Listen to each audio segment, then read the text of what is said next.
whatever without us having to know. What, as Senate and Congress, obviously there's the checks and balances, and as we've talked so much about the Founding Fathers, Jefferson copied how many lines from John Locke, 17th century Enlightenment thinker, and one of his biggest points was, it is the people's responsibility to question and, if needed, overthrow the government. Why are we supposed to follow this without questioning it? Just Nobody because? did question. We had huge arguments. But we never got the information. We questioned, didn't get an answer, and then followed. Well, I mean, when the president came to Congress about Iraq, there were huge arguments. And they were from both sides of the aisle. It was never out in the press because it was a closed session, closed to the press so people could speak freely without somebody in their district saying, I don't like what he said about the war. And people needed to be able to do that. That session went on for hours. That's what I'm saying. Don't the people, as in everyone, have a right to know if they should just mindlessly follow? I would say to you, there are some things that people don't have a right to know. Why? Well, if you were an undercover operative, would you like somebody to have your name, address, and phone number? There are things that you do not talk about. You can't make strategy with regard to an issue of national security in an open forum. I love John Locke. I love, there's John Stuart Mill. The variety, the thinking is all correct. We're in a faster world. Things are moving faster. Things happen. I would have voted against the Iraq War even with George W. saying what he did, because in my opinion, it was a preordained war. They wanted to go in. That's in my opinion. Whether I'm right or not, I think he wanted to go there. I think it was an oil issue. I think Dick Cheney really made the decision. But, we're in a classroom today and you're kind of, everybody's on an issue that, is over. Not the discussion about what's entitled. Okay, sorry. I'm speaking of the Iraq thing. It's never over, I guess. Sorry. But there are issues that you can't put out there. I mean, I gave a speech to, I think it was the Naval Academy, like just a few days before we went in this. Now, I wasn't in Congress at the time, and I gave a speech to them, and in that, I took a position in opposition to going into Iraq. And it wasn't popular to go to the Naval Academy and tell them that at that particular time. And then later we went into it. So I like to say, gee, I was there even before. But they do hear things in Congress from the president. They do put them on the issue, on the spot. They do have closed-door meetings. It's like if you're in litigation with somebody, you can't tell the other side, what you're about to do. And the same thing on national security. You can't say, well, we're going to breathe it all out there for everyone. Well, I just have one more statement. Okay. You kind of came back at me with an undercover operative name, address, phone number. That's not necessarily what I mean. I'm talking about, maybe it's not as relevant now, but we went to war and we were given, just whatever reason. We were given lousy information. Right, and that lousy information was given to the people. We didn't question enough to act on the lousy information. I'm not saying the people deserve a right to know undercover operatives, but shouldn't it not be a system, oh, we're just going to go to war. Oh, you want a reason? There's a bad guy there, or we want oil. That isn't the reason. 3,000 people died in New York City in an attack on America. Did you forget that? There was an attack on our native soil. I'm not talking about that war. I'm talking about the rights to know why the government is doing an action. Be it that war, be it something that might happen in the near future.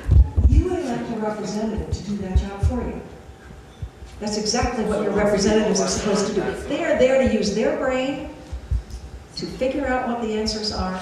Jerry felt very strongly against the Iraq War. He would have voted that way.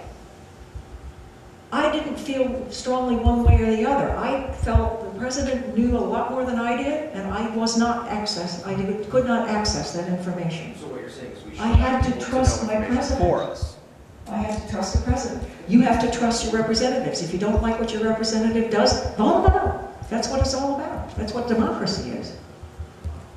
Okay, well, we keep getting more hands. I'm going to expand on what he said. It's actually something more recent, okay?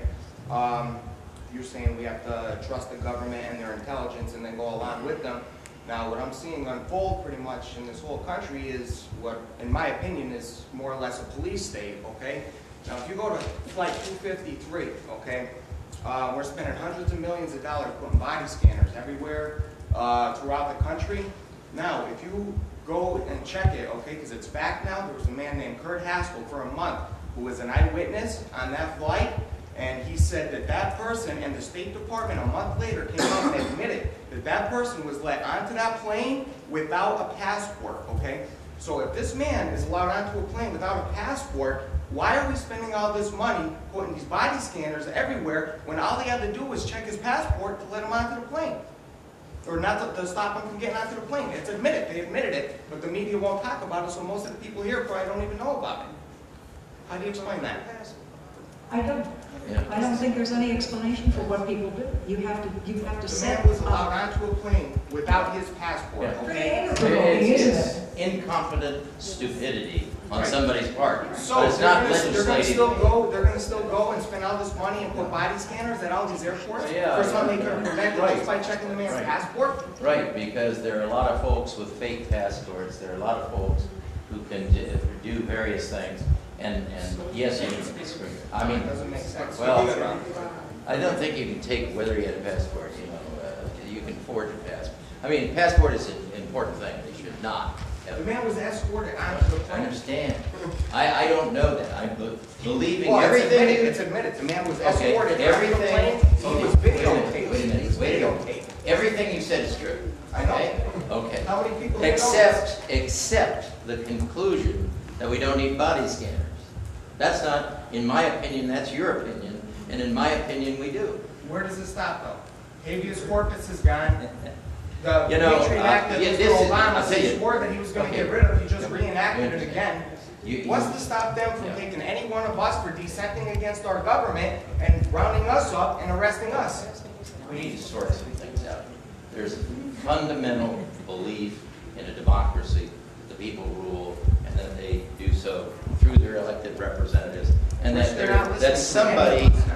not just you, Overwhelming but majority, somebody. from the bailout to the stimulus to the health care, the majority of the country said no, and they kept running with it. You know, I'm not disagreeing with the things you're saying. I'm just saying at some point you have to make a decision. And the jump from no passport and therefore no body scanners, you lost me.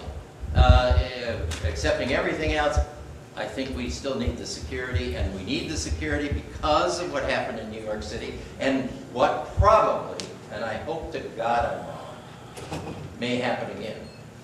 Somebody's going to try it again unless we protect. So you got a balance between freedom, total liberty, don't regulate me, don't touch me, let me do everything, don't tax. You know, total freedom versus on the other side a totalitarian state, which is what you're worried about. Right around the And it's really, the totalitarian state is not right around the corner, it's a long ways away, and total freedom of the individual is a long way away. We're in the middle here somewhere, and we have to balance those issues. We have to say, is it worth invading a person's privacy? And I'm all for the right to privacy. When they choose to fly on an airplane that could be bombed by an individual who's concealing something on their body, should we just say, yeah, we don't want to investigate that because that could be a big problem of invading the privacy? Well, we could take a vote here and maybe we should. How many would opt in favor of, I'll give up my privacy when I go on an airplane to get on an airplane with a little more security, maybe not 100%. How many would go for the body scanning versus the privacy? Body scanning first, okay? Pretty good. There could be a no body scanning. Privacy? Well, this is an interesting group. You're almost divided down the middle, and you got too many that don't know yet. So those that don't know are going to decide this fate and make your choice. You can move on to the next question, please. This man has had. Because you're not specifying. You're saying, oh, okay, there's not going to be 100% security. Then, even if they invite your privacy, you're still not going to be secured 100%. So, like, what are you securing for real?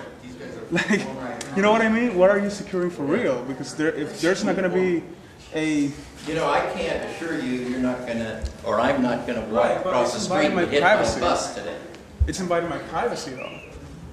You know what I mean? Okay, well, That your privacy is less important than your life. No. What I'm saying, Okay. no. well, you heard, but I think all I can say is there's two issues here.